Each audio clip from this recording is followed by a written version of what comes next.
Hey everybody, it's John Barrowman here, and you are listening to Tomorrow's Legends with Martin the Flash, Harley Quinn, and X-Force 11.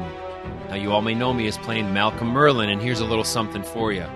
Every warrior must learn the simple truth that pain is inevitable, suffering is optional. In 2016, a new TV show hit the digital airwaves and needed a podcast dedicated to chronicling its adventures. An elite team has been assembled for this task. Unfortunately, the world's listeners have not heard of this wonder twin duo. And although they may not be known now, in the future they will be referred to as Tomorrow's Legends. All right, it's a train job. I'm ready. Lock and load. What do you mean you're ready? For what? First, Speedster, you're really slow sometimes. Hello? 1920s Texas? Rich people on a train? This is gonna be so easy. Are you meaning to say you're fixing to rob everyone on board? Listen here, Mr. Hopeful. You got that right. I've been cooped up far too long, and I'm gonna have some fun. And maybe a little payday on the side. Let's ride. Sheesh, X-Force, she's serious. What are we gonna do? I don't know. Maybe let her get it out of her system, and then we'll just come back to this point in time and return everything before people know it's gone. Yeah, that's probably the best idea. Are you two coming? I need my sidekicks for a distraction. And now, here are your hosts, the Scarlet Speedster himself, the Flash, the Maid of Mischief Harley Quinn, and the Blue Beacon of Hope, X-Force 11. Hello, Legendaires. Man, good thing that key works to get us back to the 20s, too. We're back in Texas with our legends following that train for Season 7, Episode 2, The Need for Speed. And I got all the speed you need right here, and apparently I'm backing up Harley on a train job. I am the Flash. That's right. And I'm Harley Quinn. And I'm X-Force 11. Hello, legends. And Gideon, you're along for the ride as well. I hope you realize that. Or maybe she's in on it. Yeah. Yeah, she's my inside person. I don't know what you're talking about. Of course. All right, let's get to a little bit of news. X-Force, as always, sneaks in some news before I get a chance to see. What you got for us? Well, one bit of news and one clarification from last week. So we announced last night, but I'm sharing again here, that we got a tweet this week that said, "Congrats, Tomorrow's Legends. Your podcast has been selected as one of the best Canadian TV show podcasts on the web by FeedSpot." So awesome news. Yeah, that is so cool. I think, Harley, you're the one that kind of shared that with us, wasn't it?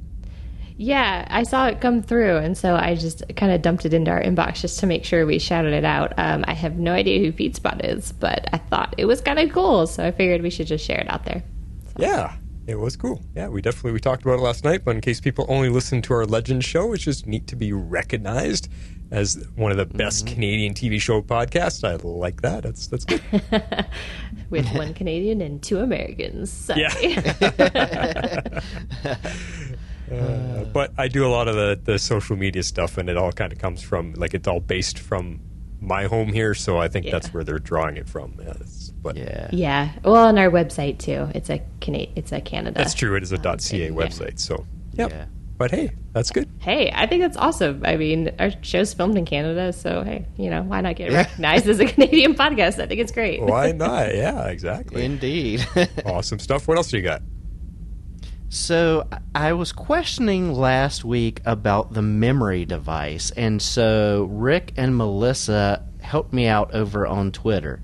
Rick said a device was used in Season 1, and Melissa followed up and said that it wasn't so much a memory device as a knockout device. So regardless, the Legends had some tech in Season 1 to help with the pesky people. So, oh, okay. Thanks so much to our listeners for helping us out in remembering 6 seasons ago. Yeah, knockout device. Boy, yeah. And I mean, we didn't do our rewatches too long ago, but it's still not fresh in my memory what they had. Yeah. I know. It's hard. I mean, it's a lot of episodes and a lot of details, so I'm glad that they were able to figure it out. I think they did a deep dive on the wiki. Yeah. And there's something I want to add in here. I think the news is probably a good spot. Do you guys remember the professor, Mr. Christopher Nessie?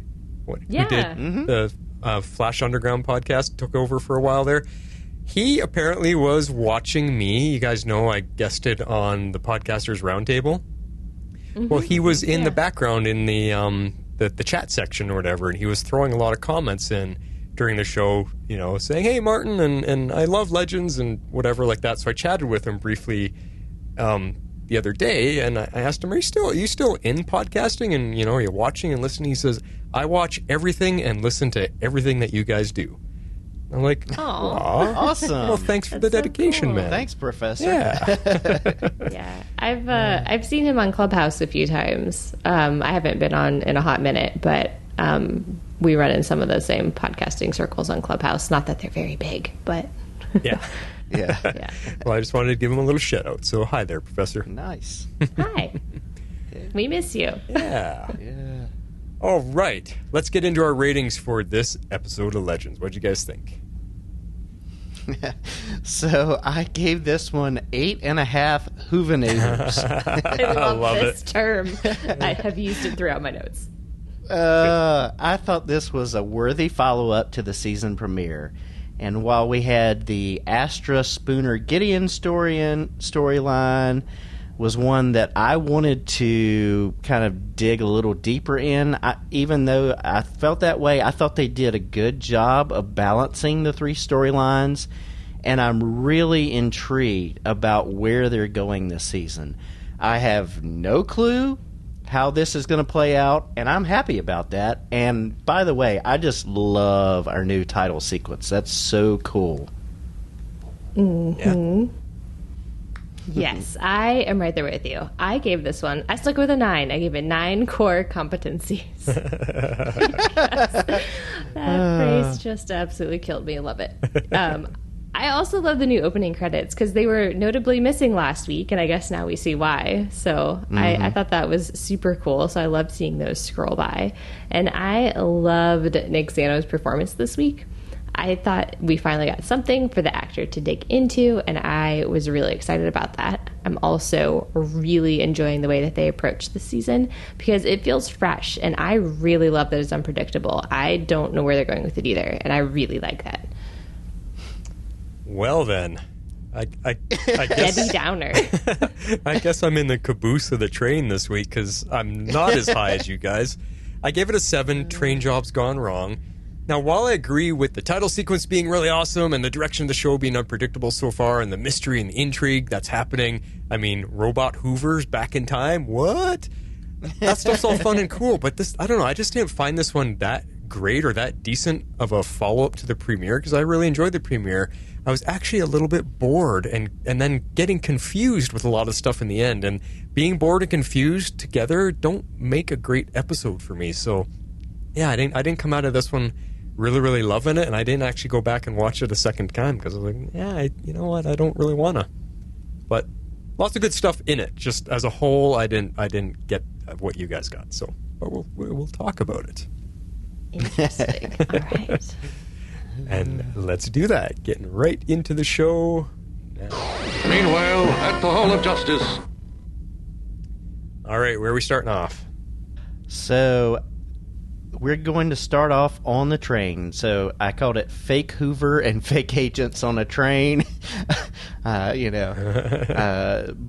so Nate is just really feeling the weight of the timeline on his shoulders for killing Hoover, and he speaks the truth because like he talks to us about how this is the one time that they may not be able to walk this situation back and save the day.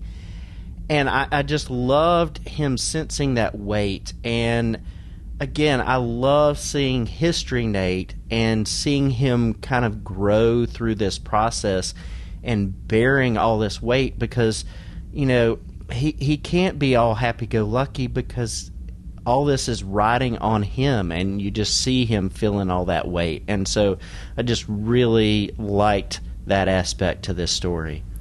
Yeah, I'm with you. I actually really loved seeing the progression this episode with Nate. I mean, Nick's performance was probably one of my favorite things about this episode, and along with Zari and Ava that we'll get into later.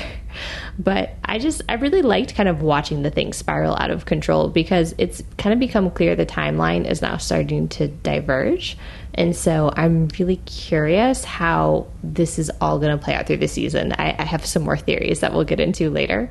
But yeah, I mean, you can definitely see things are kind of taking like a drastic turn. So I like theories. Can't wait to get to got those.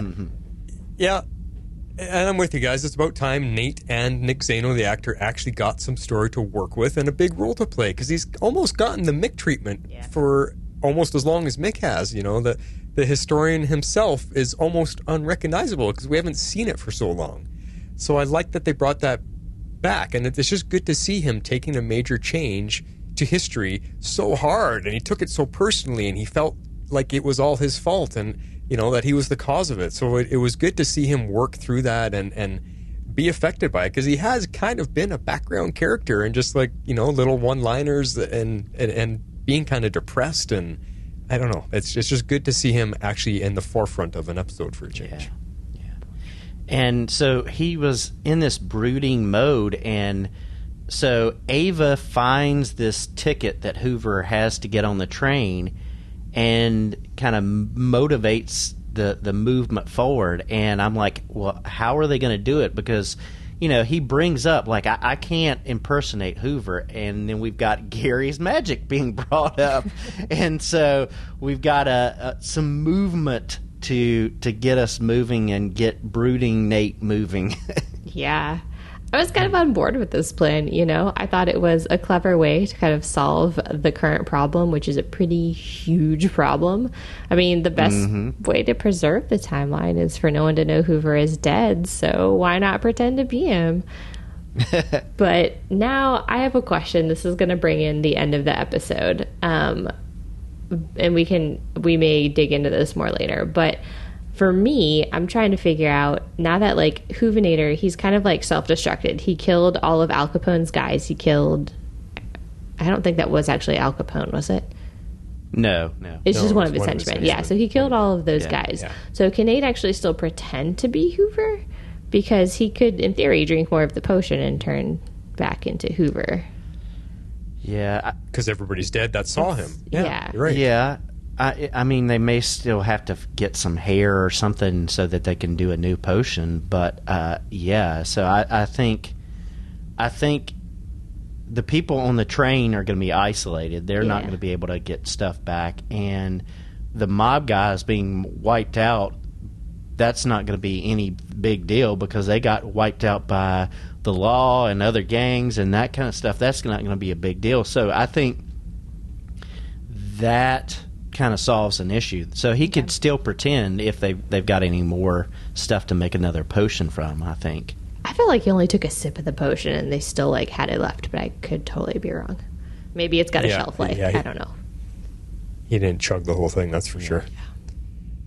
So I got a question out of this, though. We've only seen items allow Gary to be in disguise, like his glasses. Well, his glasses was the only thing that allowed him to change form, and I think for Mick's girlfriend, it was a ring, wasn't it? Mm-hmm. So this potion, is this John magic that he learnt from, or is this alien magic? I couldn't, they didn't really explain where this magic is. I think it's John magic. I think there's illusions and different things like that, and typical magic of, you know, you look at Harry Potter and they had, you know, Polyjuice. The polyjuice, where you had to have a hair or something like that in order to impersonate somebody. So I think that's pretty earthbound magic. Yeah, I agree. I think it was definitely a pull from Constantine for sure, because he was his apprentice for a while. So I kind of actually liked that callback. I thought it made sense. It worked well, especially because we don't have Astra now. So they don't have Astra, and we actually haven't seen Gary use much magic. So every time he's tried, John has stopped him, because John doesn't think he's smart enough to learn anything properly and doesn't want to make a mistake. So it's cool that Gary was actually confident enough to do this. Yeah. So I love the fact that the Bullet Blondes are able to get them on the train and get them the privacy they need until the spell's ready. So that was a fun little scene there. I loved it. I'm just glad they brought the fun of the Bullet Blondes forward a bit into this episode to stretch that out. It wasn't just a one-off episode. I like that it's kind of continued a little bit, and maybe we'll see more of it because they're stuck in the same time period and their reputation has spread, so it might continue to keep coming around. I don't think we've seen the last of it, so I'm kind of when Al excited Capone for that likes them himself, I like it. So. Yeah. So, but the fact is, they've created this persona of the Bullet Blondes. Well, that should now change history. There should be the Bullet Blondes in history alongside Al Capone and all these other gangsters, right? Indeed. Unless they can fix things, Yeah. Rewriting history. Oh my gosh. I know. So, the spell was an interesting trick, but I think Nate threw himself into trying to be Hoover a bit too much, and this was just rough here because of his interactions. It was a little rough, but I kind of like that he lost himself in it. At first, I actually thought it might be the potion was like not only like physically turning him into Hoover, but was like all turning him into Hoover. Oh, but I think maybe it wasn't that in the end of it. I think it was kind of what you said, that he kind of just like was trying to be too much to be Hoover because he's striving for the historical accuracy, and it kind of shows to me like how much that whole like accidental death is weighing on him because he feels incredibly guilty, even though he didn't like mean to kill him, but he killed one of the most important people, unfortunately, to our country's history when it comes to intelligence. So Plus, Nate's not dumb, and to me it kind of makes sense. If he didn't act like Hoover really did, then it would be suspicious. I mean, his henchmen were already kind of suspicious, so if he didn't actually live up to Hoover's reputation, then there could be questions that he can't answer. And I just think, Bayrod and Gary were so sensitive about it. Like, just shut up. Let him do what he needs to do.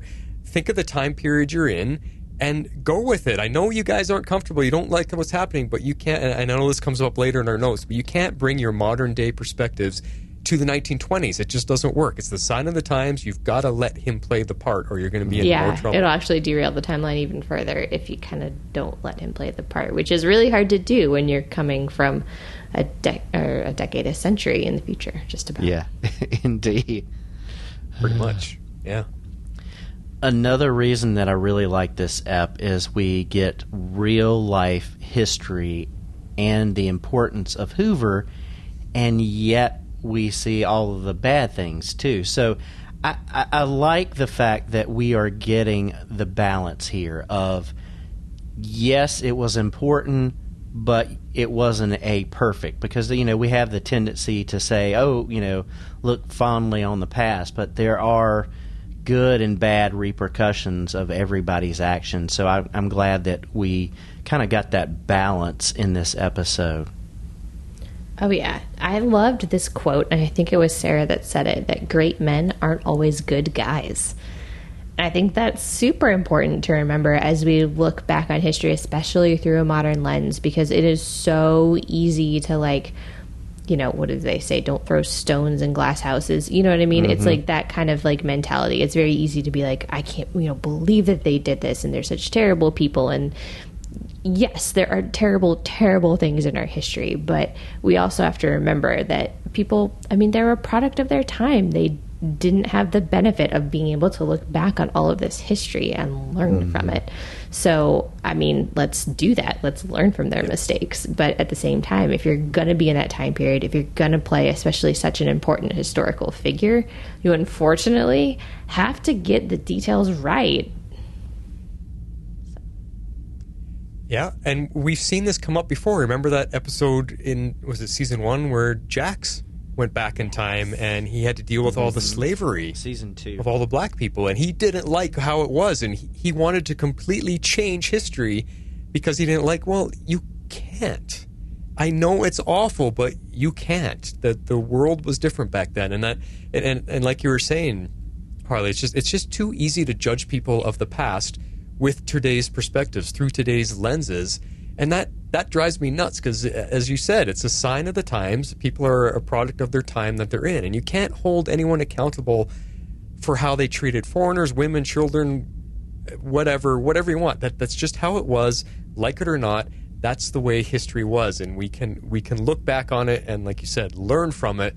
We don't have to like it, but it's the way it was. You can't change it. That's just the sign of the times. And you cannot judge people for that lived back then and treated people that way. You just can't. It's the way things were, and you have to let that go and be okay with it.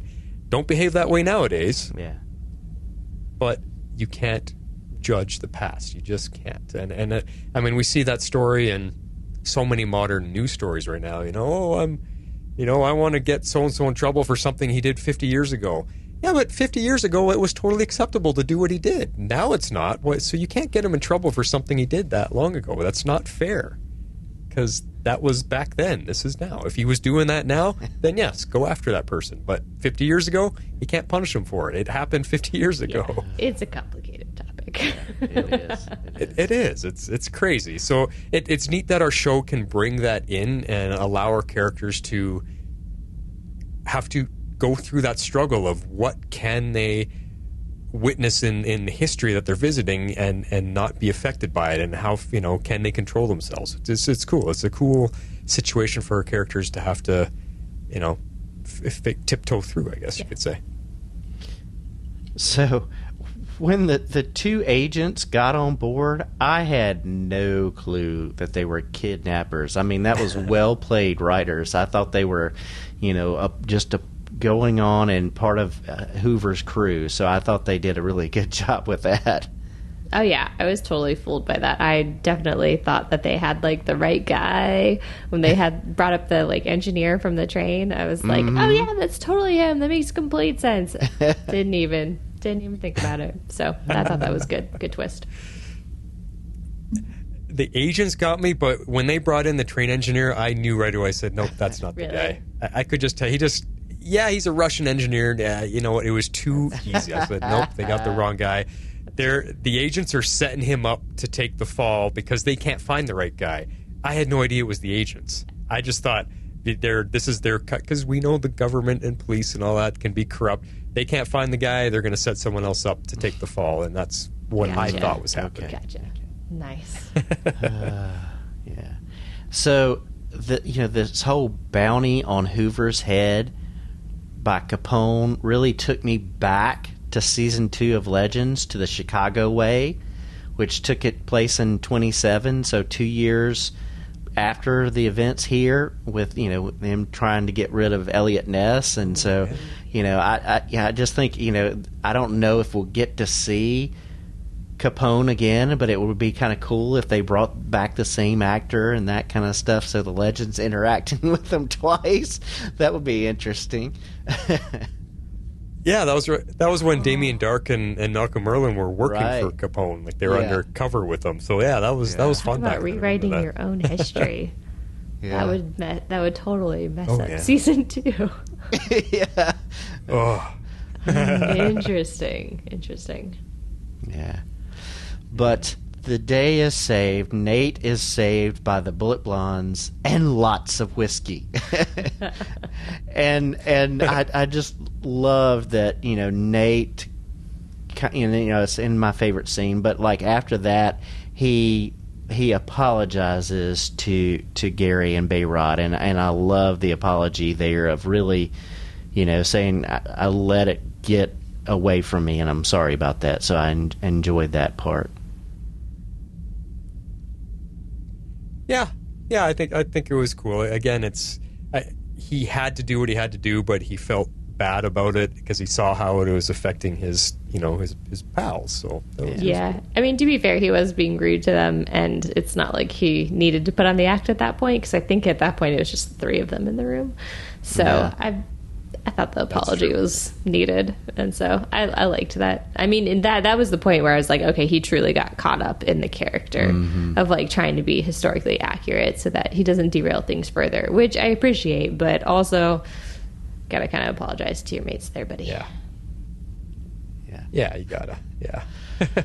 So we see this car roll up, and Hoover steps out, and I knew something was up right away because of just how good and precise he was with the shots and the moves and that kind of stuff. And I was like, okay, something's up here.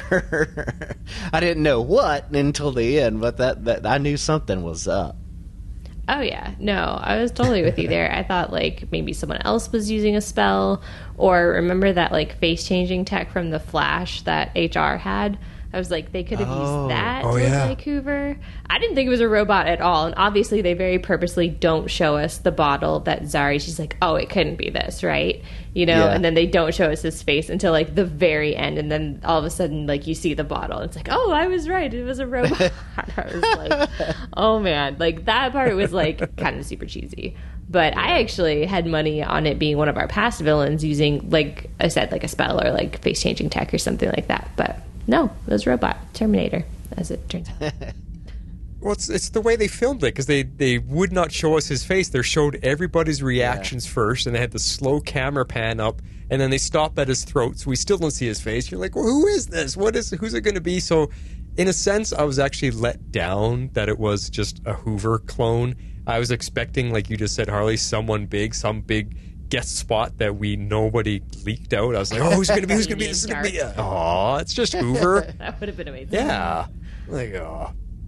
But it was fun that he went all Arnold, commando style on him as well. Because until the robot part came out, I was thinking, holy, he's really Schwarzeneggering this thing up here. Holy cow. Right? Like, who is this guy? But when it ended up being the robot and they tied it back, I don't know if we're going to talk about this later, but then they tied it back to the scene with Zari and Ava and all the bottles and all the I got really confused. I was thinking, how is this connected? Did Zari somehow predict or somehow put out there into the timeline that it could be any one of these possibilities, and now it comes back to life and somebody sends a robot back in time to, like, I got really confused here, and this is where I couldn't keep up with. That is literally your next point, and this is part of my theory. So, Jeff, why don't you step in and recap us real quick on your points, and then we'll dive into that. Okay. We'll just continue. Yeah. He's a robot. Somebody is trying to preserve the timeline by replacing Hoover. And then when the robot is damaged, it erases itself. It says erasing. So it totally erases itself from the timeline. There's no, like, scraps. There's nothing left. So it disintegrates. So the future tech isn't left in the past. Right. And so it makes you think, is this the same people who blew up the Wave Rider, or is it something else entirely? So, yeah, questions there. There's a lot of questions. There's a lot. Okay, so and maybe it's because I only watched it once. I wasn't able to really piece together anymore. Like I said, I was really confused there. How did that have anything to do with those whiskey bottles Zari and Ava were drawing up? Zari had the one with them that apparently said robot, and it's a robot that ends up here. I couldn't figure it out. I mean, the robot was really cool. It was really creepy Terminator looking, but it didn't make sense to me at the time. So that's why I want to work through it here. And is someone sending things back in time to preserve history? And I like that now that you open my eyes to that. Okay, that makes sense. But who is doing it? And you probably got more to add to that. I was scanning real quick to make sure this doesn't come back up, and I don't think it does. So real quick on Zari and Ava, because we have like a whole section dedicated to them, but we don't really talk about this, and that's probably because it's up here.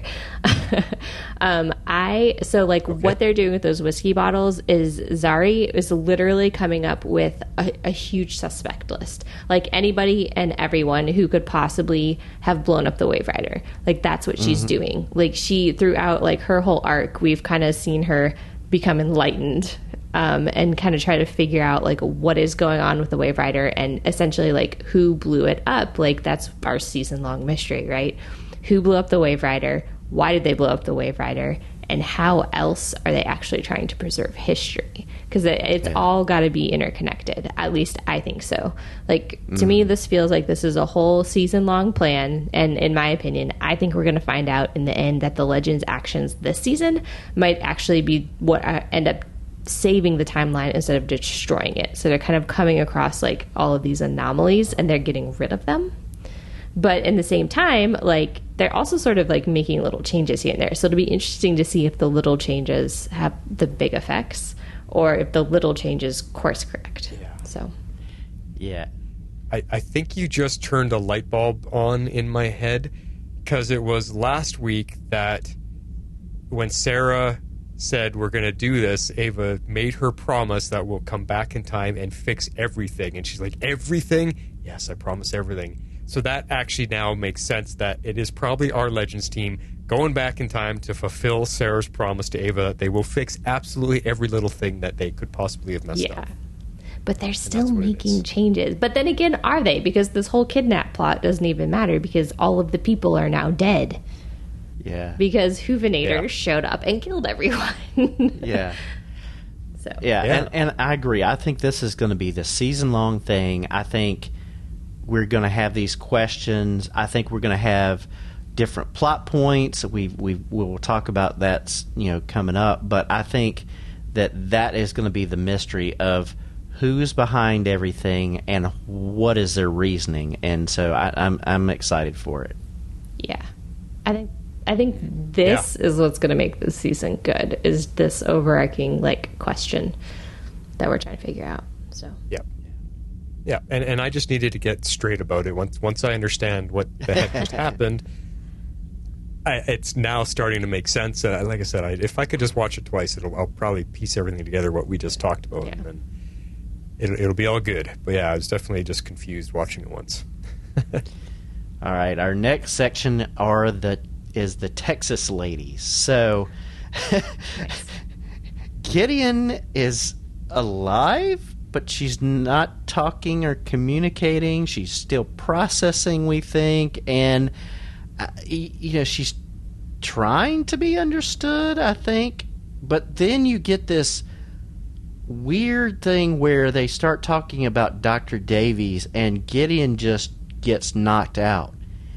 And then when she comes back, she's even more frustrated. And my thought up until the talk about Davies was like she was barely functioning, and then the name just caused her to reboot. So, it was just, what's going on here?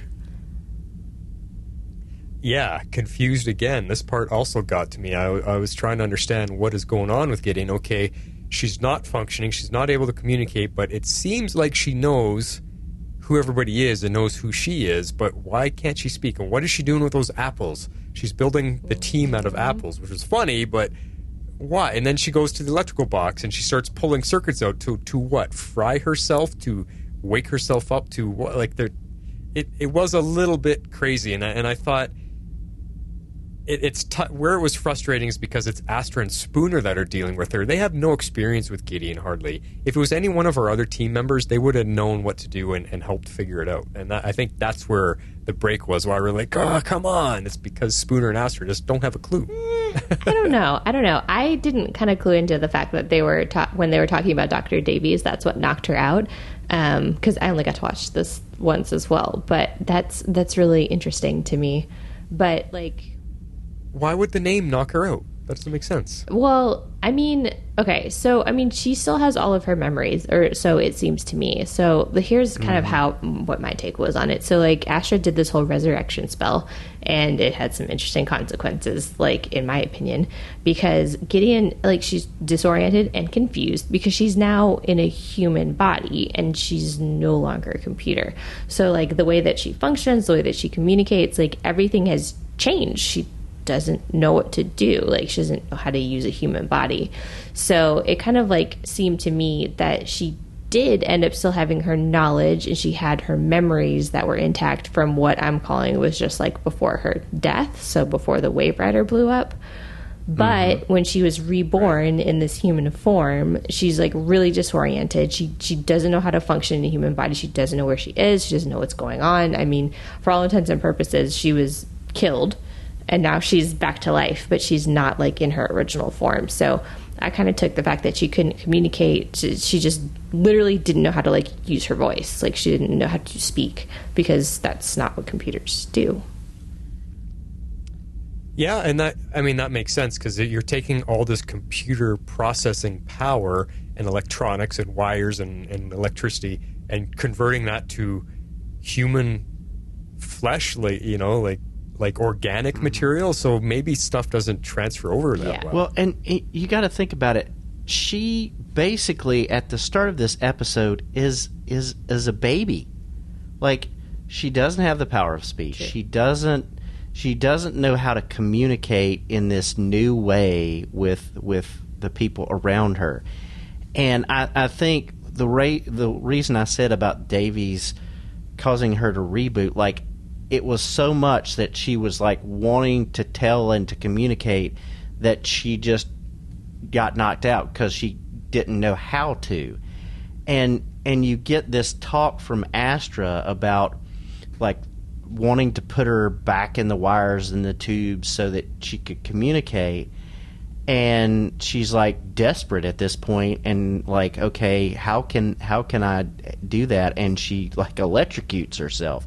And so I think she's just struggling to find her voice and communicate like a kid does when they're growing up. They're trying to learn to use their words and to communicate with their parents. I mean, we saw that mirrored at the end with the whole talk about Spooner, but she's just trying to find a way to communicate and not really being able to do it well. Mm-hmm. Yeah. Okay. Yeah, there's a few different ways we can If look I at had a it. nickel for the number of times I've said, please use your words. Use your big girl words. Huh. Yeah, interesting. I mean, I love Gideon, and it's just, I mean, Amy's performance, how confused she was and how frustrating she was getting. It was just fun to watch her get to perform. Yeah. So. I thought it was well done, and I'm glad she can now speak. So, Yeah. thank you, Spooner. We have that coming up. Instead of miming. Amy, Yeah. we're going to give you a role in the flesh, but you're not going to speak. You've used your voice as a voiceover all over. By the way, I hope you really like apples. But, while we like Amy's performance here, I mean, I know this was plot-driven, but Astra was just working on my nerves in this episode. I mean, she's seeing the creation of human Gideon, and she's, it's all her fault, and she's feeling ashamed and not part of the team, but oh my gosh, it was just a bit much this episode for me. I am right there with you, and I take everything back that I said last week about Astra, because this episode she completely reverted back to her whiny, immature 6-year-old self, and I hate that part of Astra. That's why I never liked her before, and she turns right back to that. Ugh, take it all back. I after this episode, I can't stand her again. Yeah, I mean, I know she feels responsible, but I was also annoyed with her behavior. It is in character, though. Like, I hate to be the one that says that, but it kind of is. Like, when she's pressured, she just kind of reverts to her old ways. She's working on changing, but she hasn't had that much time with the Legends, if you think about it. So it's a work in progress. But yeah, I was very annoyed with her reaction, too. Especially to the applesauce incident, which was hysterical once you realize what she was trying to pantomime. Yeah. All of the Legends in the box, squished. Squish. Yeah, squished. Applesauce? Yeah. I was questioning what role Spooner was going to play this season, and she basically comes out and expresses the same thing. No aliens, no job on the team. But here's where the interesting thing happened. Her mom reminds her that her communication is a gift. And we get that tie back in. The whole reason that, they sought her out is because she could, speak to aliens and the alien abduction. And that mushroom enhancement was just an enhancement to her communication gift. Like, before she was kidnapped by and taken through time by the magical mushroom, she was communicating with her mom, and her mom saw that as a gift. That transformation through time through the mushroom gave her the ability to communicate with aliens, and it's kind of bringing last season forward. And so Spooner being able to hear Gideon and touching her and helping her to speak, just, really, I like that point of how it tied to last season. Yeah, I did too.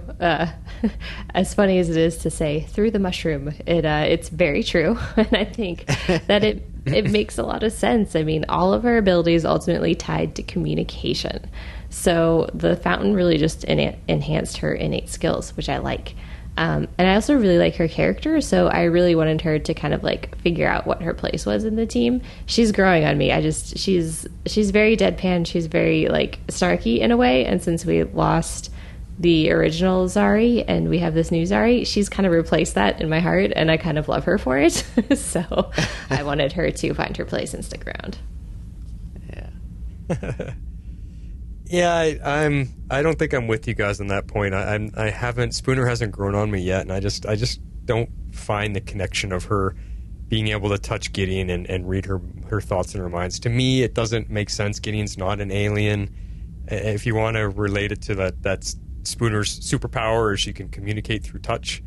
Okay, but yeah, I don't know. It's not winning me over. I mean, I think the whole point that they're trying to make is that it goes beyond aliens, that maybe it started that way because she was so attuned to the mushroom alien, and that was part of the literal plot line for last season. But I do like that they've evolved it and in a way that actually makes sense. So yeah, that's just kind of where I'm going with it. And then in last season she had the ability to make people feel what she felt and communicating that way. I guess you could call it communicating powers between people too. So I don't know. We'll see. We'll see where it goes. That's a slight stretch, but I think that has gone away. Yeah. So. Yeah, I think that one has gone away as well too. But because of this communication, here's where the twist comes in, because if the legends are at the time travel experiment with Dr. Davies, they're gonna die. And I'm like, okay, what now? Yeah. Dun, dun, dun. And how does Gideon know that? I don't know if it's the show doing a poor job of explaining what the hell is going on, or if they're trying to keep us in the dark. I'm getting these confusing things piling up, and where I usually want to be completely enthralled and fascinated and what's going to happen, I think just this episode just didn't deliver it in a way that made it exciting. It made it more and it was losing me more. The more and more they threw at us, it was losing me. And so if you guys can kind of figure this part out a little, if we can work through it, exactly, because where does Dr. Davies come in? He's never been mentioned before, and all of a sudden this name pops up. The Time Bureau? He was in the Time Bureau manual. He invented time travel from last week.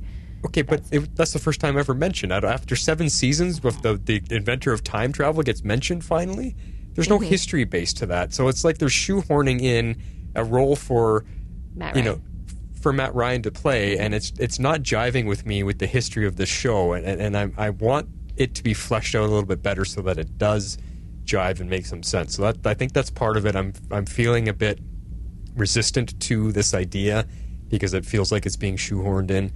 It's also 1920s. How does someone start to invent time travel in the 1920s when there is no technology back then? So I'm having trouble with that as well. So we have to see where it goes. Einstein's theory of relativity was published in 1917. So, the ideas were there. I'm with you on the technology not being there, and maybe that's the whole point. So maybe he invented the theoretical time travel. Yeah. I don't know how they're going to do that. Yeah. I think in the book that it was more like he laid the foundations of it, is what they said last week. I can't remember the exact quote. And so all of the time travel that we have seen in this series has been based on the future tech. But that's got to come from somewhere. So, yeah, of course. So I think like he laid the foundation, and it's really because of the Legends that he was going further than might have been possible before. So they're writing backstory, but our time travel comes from the future. So we haven't looked at like how the time masters got the time, the theories and where they made it work. We just went from the future backwards and then started going back and forth. So they're making a role for Matt Ryan, but I think maybe they can set up the basis with Dr. Davies and then move forward with it. But I don't know.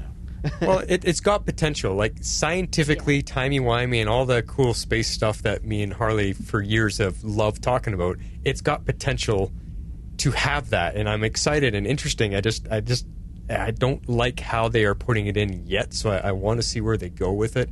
But your explanation about Davies providing the basis of time travel, the theories, the initial thoughts and perspectives that maybe people build upon, it's kind of like the Wright brothers and flight.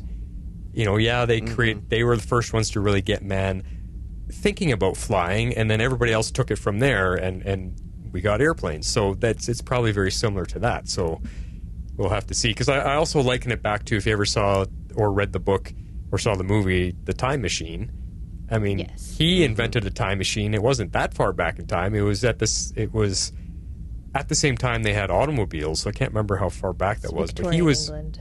What's that? It's Victorian England. Yeah, so he was able to build a time machine then with the technology that he had. So I guess we have to look at the timeline of things and see what we'll see what the show does. It's their version of like Einstein without having to use Einstein, because they want to be able to use Matt Ryan's character. Because I mean, today I read stories like every other day about proving out like Einstein's theories from 1917. It is 2021. It is literally insane that this man conceived what he did and proved it mathematically, and we are now able to like actually show physical evidence. Like, it's crazy to me how smart that guy was. Yeah. Yes. Well, and it's one of those things where I still, I talked last week about their technology maybe being the basis of some of his experiments. But you think about all of the technology that was inspired by Star Trek over the years, that has come into reality, where people saw fiction and said, I want to do that, and you see them, make those steps. So it could be Dr. Davies, seeing some of that technology, and then, he makes it his own. So we'll see. Yeah, exactly. And just for a small plug here, if you really want to dive into some time travel talk with me and Jess, check out Cybercast episode 7, where she guests with me, and that's all we talk about for an hour and a half is the theory of time travel. So check that out. We need to do this again with more like recent material, but I'll let you know when I have time for that. Anyways, give her a year, right? Seriously. But kind of going back, I did have just a point that I wanted to bring up real quick about my answer to like the time travel experiment when the Legends die.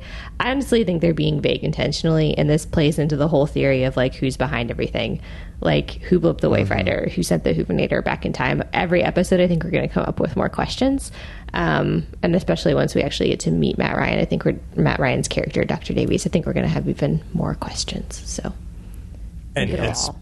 speaking of Matt Ryan's character, have you guys seen the images? I mean, he was in the title sequence tonight. They did a really good job of making him not look like Matt Ryan. But not look like Constantine. Yeah, it's fantastic. Yeah, because we were questioning that last week. We were wondering, what are they going to do? So they've really gone out of their way to change his look, which is cool. Yeah, I had a funny feeling. I was like, it's going to be a totally separate character. It's not going to be a thing. Maybe they'll have like a funny like one-off quip of, doesn't he look a little bit like John? Like I can feel like Zari saying that just to be funny, because that's what these writers do. But Cool. So, closing out our section here is the House of Mysteries. So, we've got Sarah and Ava find Zari 2.0 stoned and out of it.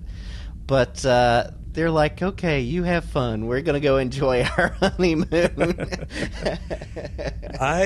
You process. I so loved Tala Ash this episode. She was adorable. She was hilarious.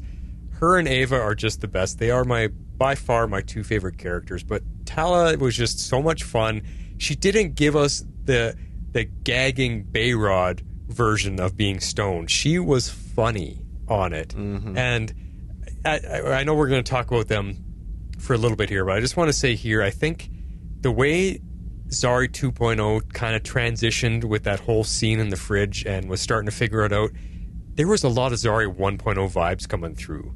And she's kind of becoming a mix of the two of them. This episode really made her look like a 1.5 kind of Zari. That's funny. Yeah, it did. They toned her down, and I think that's just part of her not putting on her like persona, like she did originally. So, and I like that about it for sure. I absolutely loved all of their scenes. I thought they were fantastic. And I'm with you. This is how you do stoner humor. It was hilarious. Plus, Ava's safe word, of course, cracked me up when Zari's like, because we heard it earlier in the episode because she tells it to Nate, and then Zari's like, "You guys are a little loud." It was so funny. Yeah. I almost picked that moment as my favorite scene, but I decided to pick a different one. Love. Yeah. But you're really loud. I love that she also refers to them as moms when they first come in. She's like, "Oh, moms, gross." Yes, gross moms. No. Just the way she was saying her lines, they're just so sweet and innocent, and there's just some kind of cuteness to her. I don't know. She was irresistible. I just wanted to grab her and kiss her on the cheek, like that. It was good. Yeah. Yeah, I love that, she's processing, she's not doing well. I like that, she finds out that Bayrod's ways are not working for her, and Ava seeing through that and saying, you process by doing projects, because, we saw that last episode, you gotta create a circus, so she sews all those things. She works well for that, and so I liked Ava kind of helping her cope in this episode. Oh yeah, I absolutely loved their bonding moments, because as different as their personalities are, I really love that they have a shared passion for a good project. She even makes Ava a list of suspects, and Ava loves lists. I was like, this is amazing. I love this aspect of them together. Let's do more of this, please. Yeah, because she's like, I have a list. Do you want to see it? And Ava's just like, yes, I do. No, she just combined lists and true crime. Are you kidding? Exactly. This is her best day ever. On her honeymoon. Come on, y'all. Honeymoon. I know. I was wondering, where's Sarah this whole time? She's not coming down to check what happened to Ava. Katie Lotz needed a break, I guess. I guess. But talking about the characters and everything, I love their moments together, but I want to pull back the curtain and talk about the actresses here, because I genuinely think that Tala Ash's performance was truly getting to Jess McCallan. Like, the way Jess McCallan was reacting to what Tala Ash was doing, it looked so genuine and natural reaction. Like, she's, she's laughing at her, and I don't think you can fake that. Mm-hmm. She wasn't acting being entertained by Tala Ash. I think Jess was truly laughing and having a good time at what Tala was doing in front of them, and it really rang true that this was a natural moment the camera just happened to catch. Yeah, if I were... I would love to see like the bloopers of this episode. That would be hilarious. Some of the maybe the ad libs and other stuff that they did in this episode. Yeah, if I recall from Dragon Con 2019, I'm like 99% sure they're actually like best friends in real life. So. Oh, really? Mm-hmm. Yeah. So I feel like these scenes are suddenly, now that I'm remembering that, make a lot more sense. Yeah. They're the best. I love those two so much. Yeah. So it's an interesting thing here. We get this whole storyline with the whiskey bottle, like, replenishing itself. And it's got me thinking, like, we're in a pocket dimension, and so, you know, unless you're bringing stuff in, stuff is going to run out quickly. So hopefully, like, everything replenishes himself, like the whiskey bottle would and the food would. I hope so. Toilet paper, yeah. Yeah. Oh gosh. So okay, so that I'm guessing that's magic that John enchanted the fridge with. Maybe the whole house is enchanted, but at least the fridge for sure, right? Like that was a spell he obviously left there. I'm guessing the whole place has to be magical because, I mean, like, the fridge makes whiskey, so the pantry makes food, right? I mean, otherwise, I don't know where she's getting all the modern food from. The whipped cream, the cereal, her sad party of one was very modern. So I don't know, unless they just hoped we wouldn't notice that. I'm going with magic. And it's kind of funny. It's kind of making John Constantine's house very Disney-like all of a sudden. Just magical food, magical whiskey. It's like, it's suddenly a Disney house. A little bit, for the second time. Yeah, indeed. So we've talked about this, but the making the list and the whiskey and, you know, this you know, all that. And the Easter eggs here. I just love this whole list of Easter eggs here. 100%. We had so many good references. Now, I didn't get to make a list, unfortunately. I see that, Jeff, you have followed up with the list, so I'm very excited for you to go through this. Yes. So it's coming up too. I didn't get to actually write in what my favorite scene is, but it's in there. Okay. Okay. But I love this. I had to stop it. Like, you couldn't read all of them. Yeah. But you could, between what I could read and what they actually spoke. You had Rick Hunter, zombies, Lex Luthor, Rasputin, Evil Unicorn, Grodd, Obama, Queen Elizabeth III, Ray Palmer, Damien Dark, Malice, Big Bebo, David Bowie, Clones, Time Race, Time Pirates, Time Witches, Doppelgangers, Ourself, and Time itself. So I'm sure that some people caught some other ones that I couldn't get clarity on, but that was just hilarious. Like, she just had everybody. So you like somewhere in there is the people who are behind everything. It's like everyone we've ever come across in any episode of Legends. It would be my guess. Right. Yeah. Plus robots. Plus time itself. Yeah. Too fun. Yeah, it definitely was a fun scene. It was so fun. And I was kind of wondering if they're prepping us for episode 100 of Legends, which apparently is next week. Possibly, yeah, which is next week. Now, if I could pull out the Zari and Ava stuff, I would definitely give that a 9. Just their scenes alone is a 9. Because I loved it. So much fun. And like you said, Harley, that's how you do stoner humor. It was fun and enjoyable. Yeah, it was. I mean, I liked the episode as a whole. I really enjoyed all the aspects of it. I didn't have much negative to say. So I think Astra was the point that brought it down for me a little, because I just was frustrated with her character. But Yeah, me too. Well, speaking of all that fun, let's get to our favorite scenes, because we got a few of them in here. Shape out and eagle! All right, Harley, it's pretty much chronological. We're going to go with yours first. All right. Well, I called this Enlightened Zari, and it's the scene where Zari discovers the whiskey in the fridge and kind of goes all beautiful mind on Ava. So. You could call it a beautiful Zari. There we go. Ace. Hi, Izzy. How many bottles of whiskey are there on the table? 2. 2! The fridge is making whiskey. What? That's fantastic. The Wave Rider. Yeah, I guess it's kind of like the Wave Rider.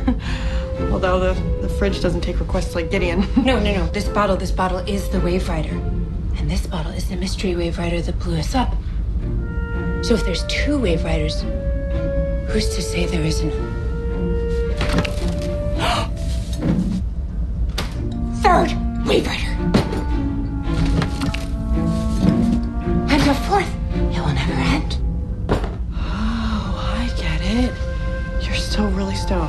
So let's say we go back and stop the mystery wave rider from blowing us up. That's great, but that wave rider came from somewhere, which means if one showed up, then another one could, and another, and another. Okay, wait, let's just slow this train down. Take this. Remember this? Here, grab this. Hi. Look, squirt, and white. Squirt and white. And the gummies are gonna wear off, and then you're gonna be feeling the natural high of a job well done. Look, show me. I'm watching. Squirt and white. Oh, my cheeks hurt. Mine do too. I don't know what else to say. It's just such a great scene, and she's totally figured it out. She's like kind of on board with me. I think she's like, "What? There's another one, or another one, or another one." I'm like, "Yes." At any point in time, the legends have come back to destroy themselves. I'm totally with her. It's just Atala Ash is just absolutely perfect there. She's so fun. She's probably the best performer on this show, I think. All right, X-Force. I called this one Lies Will Find You Out. So this was Nate's speech to the gangster, and so let's take a listen. Mr. Nobody. I mean, how could you know the guy you're supposed to kidnap ended up getting killed? Some things are outside of your control. I could just bump you off and mess your face up real good, pass you off as Hoover's body. You can do that. May work for a while, but you can't outrun a life forever. Eventually, you just end up hurting the people you care about. Sometimes it's easier just to face the music and accept the fact that you made a mistake. Hey, take a deep breath with me. Come on.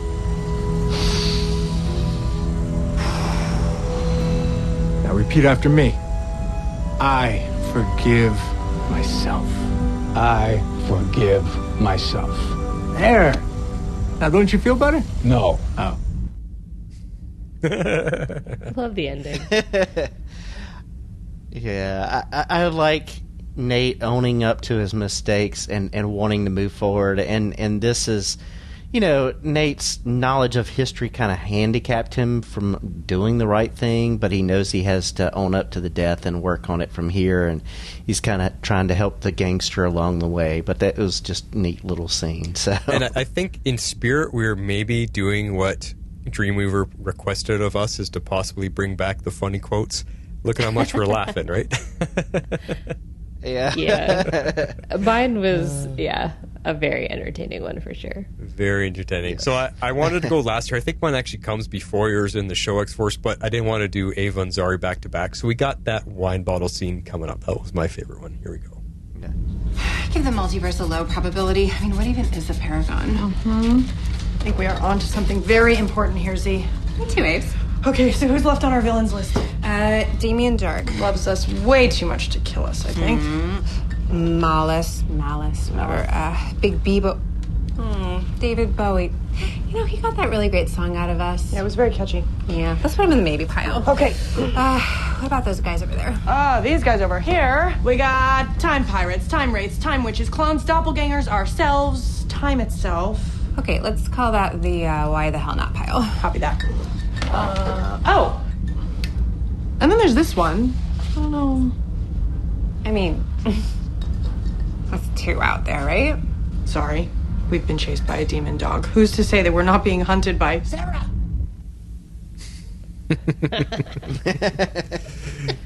Just fun. I liked it because of all the callbacks. Yes. Yeah. It was good. Definitely. All right, guys. That was some fun clips. If you would like to support this show, this is how you do that.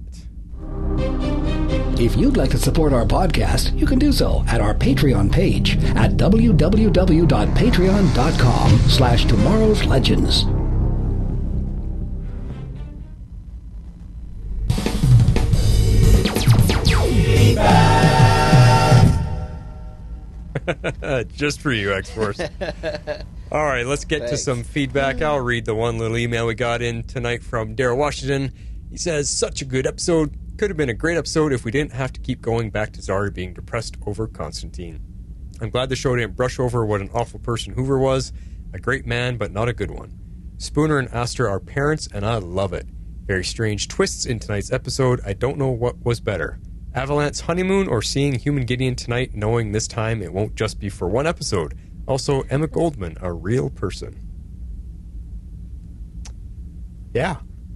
I mean, Gideon being alive for more than one episode is where I would put my hang my coat on. Yeah, that's true. Indeed. Awesome stuff. Next up is a voicemail from Perry White. Hey, Flash, Harley, X-Force 11, and my fellow Legendaires. It's Perry White here with feedback for Legends of Tomorrow's episode, Need for Speed. I'll go ahead and get my rating out of the way. I loved everything about this episode, so I'm giving it a 10. Why detract? There were two highlights for me in this episode for sure. Nick Zano did a phenomenal job in this episode as Nate. This is the version of Nate that we have wanted since he got here. We obviously saw glimpses of it when he first showed up, but then as the seasons had gone on, the writers basically took a turn with his character, and obviously we got away from historian Nate. And there were certain aspects of that character as he developed that we have come to love and come to appreciate. But this, for me, is the greatest version of the character. They need his historical references, they need his expertise, and they would be totally lost without him. And I just thought the way that he played Hoover, and the way that Bayrod and the way that Gary played off of that, and that dichotomy and that tension that they had, I thought that was really well done. It was just fantastic, and I loved every second of it. The second thing that I really appreciated and really loved about this episode was obviously Amy Pemberton and the dynamic that she had obviously with Astra, with Spooner, and Spooner's mom. I should probably know her name, but I don't because I'm terrible at names. But I just love having all those women together in that house, having an opportunity to have scenes together. I just love the way that, obviously I love the way that Spooner and her mom, the conversations that they get to have and they get to share. And I absolutely love the budding best friendship that Astra and Spooner have, and just obviously throwing Gideon in here in the flesh, and obviously having to deal with all of that, what that means. Does she have a soul? Is she alive? All those things.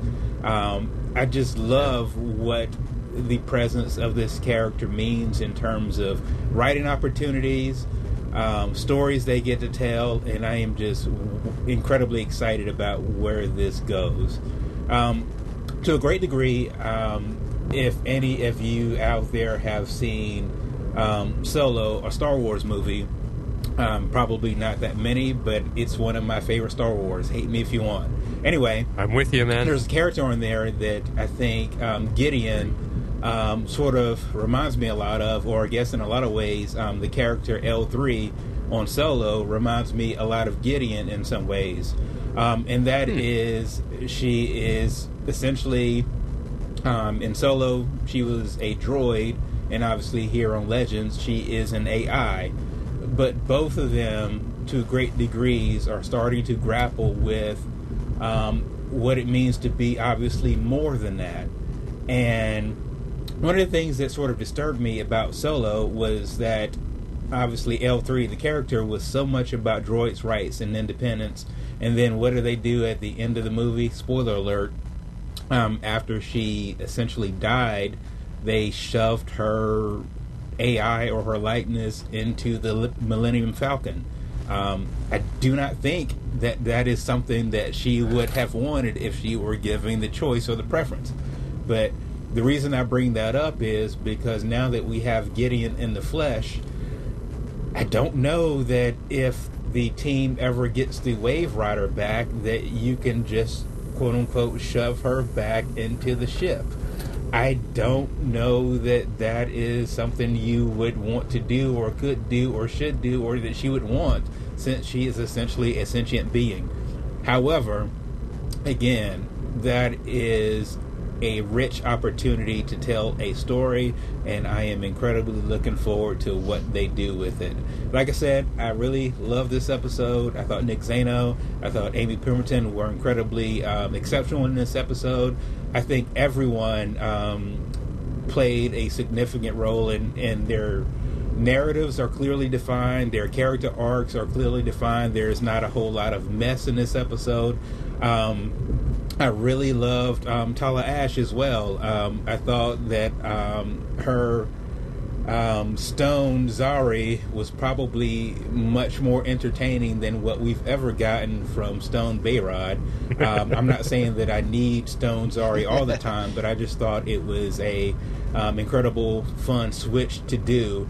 And I essentially loved what she did, and particularly once she came out of that cloud and sort of started putting two and two together to help solve the mystery that our crew is on. And it was a hefty reminder of what our crew is up against this year. Like I said, I love this episode. I am incredibly looking forward to what other folks have to say about it. This is Perry White making another deadline. I'm keeping a habit out of it. Talk to you later. I'm out. Yeah, that's actually really interesting how he relates it to L3 on the Solo Star Wars movie. Solo, to me, I'm with you, Perry. Solo is up there in the top 5 best of all the Star Wars movies, for sure. I liked it a lot. Yeah, good moral dilemma that you bring up about Gideon. If she gets to be human for say this entire season, what happens at the end when they get the Wave Rider back? Is the Wave Rider still controlled by an AI Gideon? Or is she no longer going to be part of that? Is it separate? Does she have to go back in the ship? I mean, there's a lot of cool questions there that they might have to, they definitely have to deal with. Yeah, I totally agree. I think it's going to raise a lot of questions, and I think it will be neat to see how they kind of address that once we get a ship back. So yeah. Yeah. What do you think, Harley? Like, if the Wave Rider comes back, will it be a Gideon AI and we're going to have 2 Gideons? She's going to have to deal with herself? Or I think it'll be really interesting because I'm curious to see where, or I guess the more appropriate term is when, the next Wave Rider comes from, because our Wave Rider was destroyed, which means when Astra's resurrection spell completed itself, it resurrected Gideon, but it did it in a different way. So to me, it pulled her out of the ship and made her human. So I agree. I don't think you can put the genie back in the bottle, but I don't know what that's going to look like. Maybe X-Force's crazy theory of having Morena Baccarin voice Gideon might actually come true. Could be cool. I mean, wouldn't that be wild? It would be wild. And then we would finally have the same Gideon, and it would finally make sense of where she even came from in the first place. Yeah, because the first time we ever met Gideon was the Morena version on Flash. Yeah, no. And Flash created her, built her, so we still haven't gotten that to come full circle yet. Yeah, and then she wouldn't technically be interacting with herself, but she's kind of interacting with herself. I don't know. And then if we get a season 8 of Legends, Gideon, the human version, can be a full-time regular character. Yeah, that's kind of where I'm going with that. Yeah, I agree. I like it all. Anything with Gideon. That's just get to the airwaves and just let everybody know that's involved with the show how much we love having Amy Pemberton part of this cast now. Finally, I know. Yeah, she's great. Awesome stuff, guys. If you would like to send in some feedback and be part of the show, this is what you got to do. If you would like to be a part of the show, you can send in your feedback to tomorrowslegendspodcast@gmail.com. You can also reach us on Twitter @Tomorrow's Legends. We'd love you to join our Facebook page at facebook.com/groups/Tomorrow's Legends and become part of the community.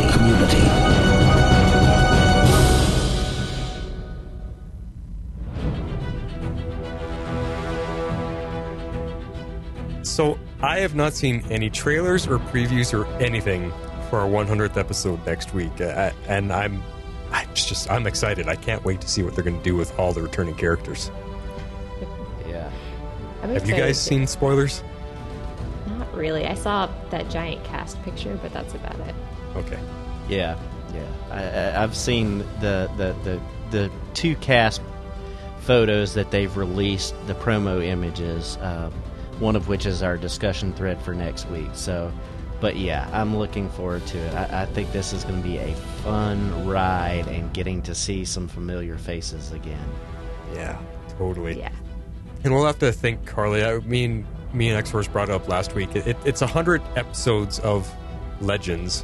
You and me have been covering it from the beginning, 7 seasons worth. We brought Jeff in to join us now. So all through, it's actually a celebration. We should celebrate somehow that we've made it this far and we've been there from the beginning. I don't know. What do you think? Yeah, I mean, that sounds good. I just don't know what we're going to do in a week's notice. Yeah, I don't know. We'll have to think of something. Maybe we can do a small live show or something. I don't know. We'll have to think of something. Awesome, guys. Well, that is all we've got for tonight. Everybody have a good weekend, and yeah, get excited for next week. 100 episodes of Legends. It's a lot to celebrate. Me and Harley are quite happy that we've gotten to do this, and quite happy to have Jeff here with us now. It's going to be a good one. Definitely going to be a good one. So, talk to you guys next week. This is The Flash signing off. This is Harley Quinn. I'm out. This is X-Force 11. So say we all. Tomorrow's Legends is not affiliated with CBS, Warner Brothers, or the CW. We're a fan-made podcast for entertainment purposes only and are part of the Cybercast Network.